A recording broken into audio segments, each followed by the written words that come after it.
দেখো আমাদের এখানে আজকে এসেছিল সবাই, কিন্তু বাচ্চাদের সাবধানে রাখবে। দেখো কি অবস্থা, কত বড় একটা বস্তা নিয়ে এসছে, আর বাচ্চাটা কিন্তু সবার সামনে কিন্তু তুলে নিয়ে যাচ্ছিল। তো এতক্ষণ কিচ্ছু বলেনি, একটা কথা মুখ থেকে বের করছে না। দেখো মানে কতটা শয়তান জঘন্য একটা মহিলা।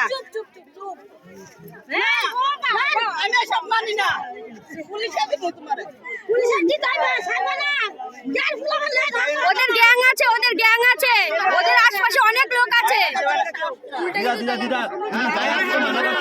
ভাগ্যিস বাচ্চাটাকে মানে লোকজন দেখে ধরেছিল বলে, না হলে বাচ্চাটাকে নিয়েই চলে যেত।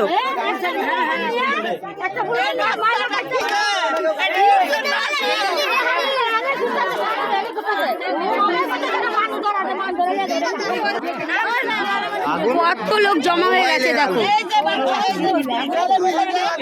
বুড়িটাকে দেখতেই তো শয়তান শয়তান, তো শয়তান হবে না আবার কি হবে? তো একটা বাচ্চা ছেলেকে কোলে নিয়ে কিন্তু প্রায় চলেই যাচ্ছিল।